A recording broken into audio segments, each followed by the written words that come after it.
if we're going to find critical points, then we need the derivative. If we need the derivative, then we are going to use the product rule. So we're thinking of this thing as 3 minus x to the 1/2. Right, and we're going to just crash through it here. So f prime of x is equal to the first times the derivative of the second. So that's going to be 1/2. Leave the inside alone. Subtract 1 from the power. Times by the derivative of the inside, that's going to be -1. Plus the second, which is the square root of 3 minus x, times the derivative of the first, which is 2x. Okay, any mistakes there before I get going into the analysis part?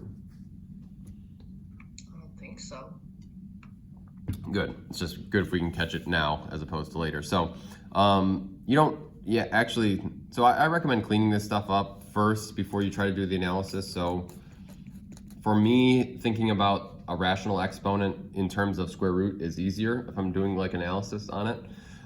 So this -1/2, we'll put it in the denominator. It'll be a square root in the denominator. The 2 will be in the denominator as well. We'll have x squared in the numerator, so it'll look like this. Oh, and it's negative. So we'll have negative x squared divided by 2 times the square root of 3 minus x, like that, and then plus 2x times the square root of 3 minus x.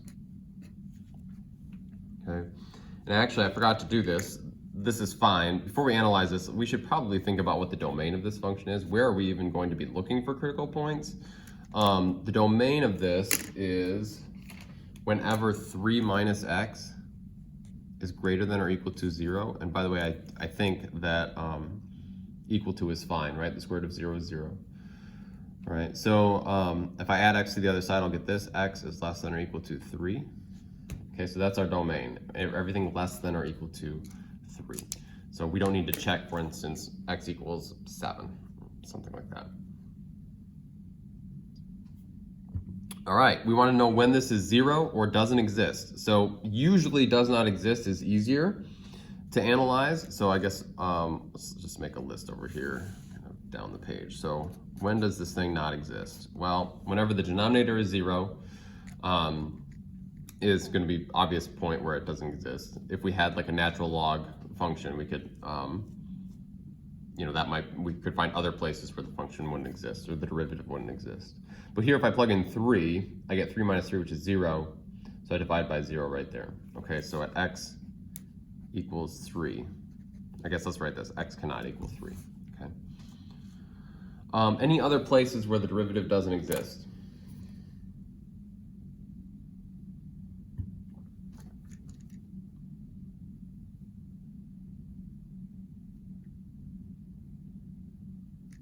I mean, one thing that we could write is we could write that it doesn't exist when x is greater than or equal to 3, greater than 3. I don't think we need to write that because we've already established that those values are not in the domain. So we have a critical point at 3, as it doesn't exist. Then we want to figure out, all right, well, when does f prime equal 0? Okay, so when is this function equal to 0? All right, let's set it up. So I get negative x squared, 0 is equal to negative x squared divided by 2, square root of 3 minus x, plus 2x, square root of 3 minus x, like this. First thing I do is move this piece over to the left.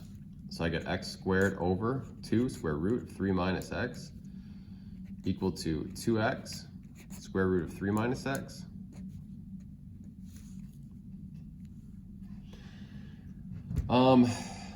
So you've got options here. You could either try and get rid of the square roots, or you can clear out the fraction. I think it's going to be easier to clear out the fraction first. So I'm going to times both sides by 2, square root of 3 minus x. Like that. Over here I get 1.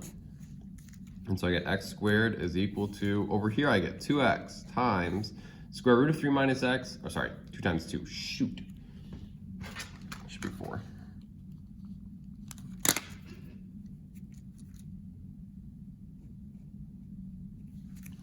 So I get 4x, and then root 3 minus x times root 3 minus x, that's just going to be 3 minus x.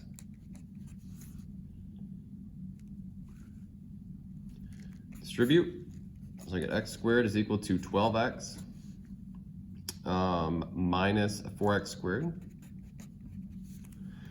And now I've got a quadratic to solve, so I'm going to move everything to one side, so it's set equal to 0, and then factor, and then find the solutions that way. So if I add 4x to the other side, I'm going to get 5x squared. Then I'm going to subtract 12x as well. I know I'm doing a lot in one step here. Let me know if you've got questions. Any questions to that point?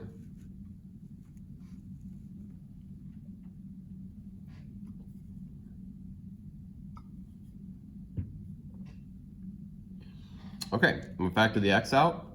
So there's no c term here, so I can just factor out the monomial if there is one in each one of these terms. There is, it's just x though. So I've got x times 5x minus 12 is equal to 0. So the derivative will equal 0 when x equals 0. So if I plug in 0, I get the whole thing is 0. Or when 5x minus 12 is 0, if I add 12 and divide by 5, I get x equals 12 fifths. That's the other spot.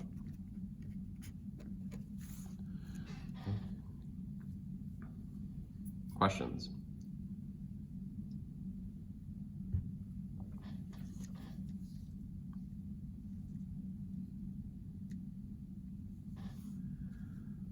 Okay, moving on. So now we actually have to do the analysis, right? So we're going to put all the critical points on a number line or a sign chart, ultimately is what we're going to make here. So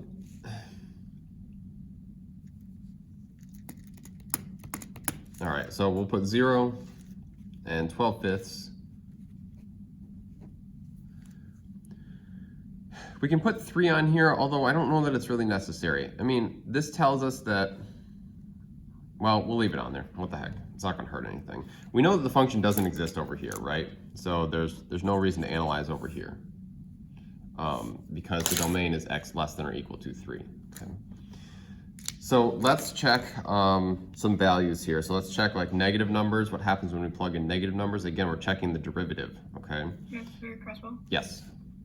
The instructions for these questions said just to identify the critical points and then the ones that aren't stationary. Oh, we don't even have to figure out the... Yeah, we don't have to analyze these ones. Wonderful. I couldn't be happier about that. Okay, so the ones that are not stationary. So first of all, here's your 3 critical points then, right? So if you're making a list of them, it's x equals 3, 0, and 12 fifths. Okay, which ones are not stationary? Wait, which ones are or are not? That are not stationary. So this one would be the one that is not stationary. That's going to be an endpoint of the domain. So this one is not stationary. Again, I should probably just have you skip that part of it, honestly, because I'm not worried about whether you know if it's stationary or not. But the other 2, I think, are going to be stationary points. They're going to be inside of the domain.